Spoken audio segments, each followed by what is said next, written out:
দাদা এখান থেকে বলেছে ধরা পড়ে গেছে, শ্বশুর আসেন, এদিকে এসো এসো এদিকে।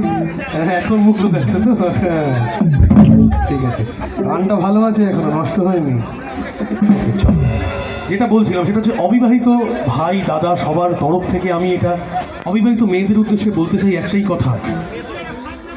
একটা প্রশ্ন করবো সবাইকে, ছেলেরা সবাই হ্যাঁ হ্যাঁ বলছে, মেয়েরা কি বলছো? ধোকা দেয় নাকি? দেয় না তো। ছেলেরা কি ধোকা দেয়? এত ভেবে চিনতে বলতে হচ্ছে, মানে কেউই ধোকা দেয় না নাকি? ধোকা দেয় না, খুব ভালো ভালো ভালো। ধোকা না খাওয়াই ভালো, খাবারের পাত্রে কেউ খালি হবে, অসুবিধা নেই।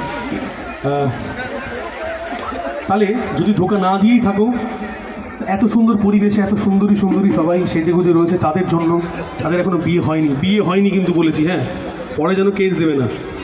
ছেলেদের তরফ থেকে আমি এই গানটা করছি, সোজা চলে যাই গানে, যাবো করতাম ওটা।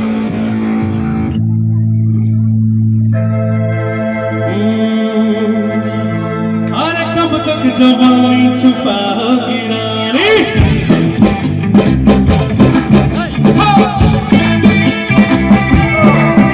अरे कब तक जवानी छुपाओगी रानी, बातों में कितना सताओगी रानी, कभी तो तेरी बातें बोली बनोगी। पढ़े लेंगे की मुझे शादी करोगी, এই সুযোগে ছেলেরা সব মেয়েদের বলে দিল, খুব মজা।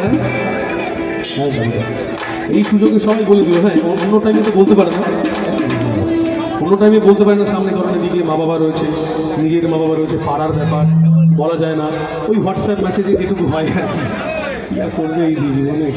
কিন্তু আজকে সুযোগ আছে, যে যাকে পাচ্ছে বলে দিচ্ছে। দাদারা যাদের সম্পত্তি এদিকে আছে একটু সামলে নেবেন, দেখে নেবেন।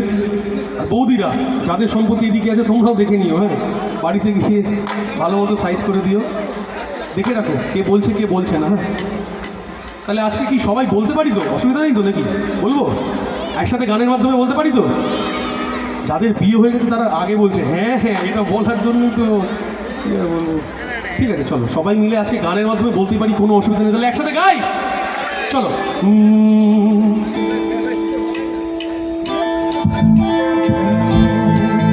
मुझसे शादी करोगी, मुझसे शादी करोगी, मुझसे शादी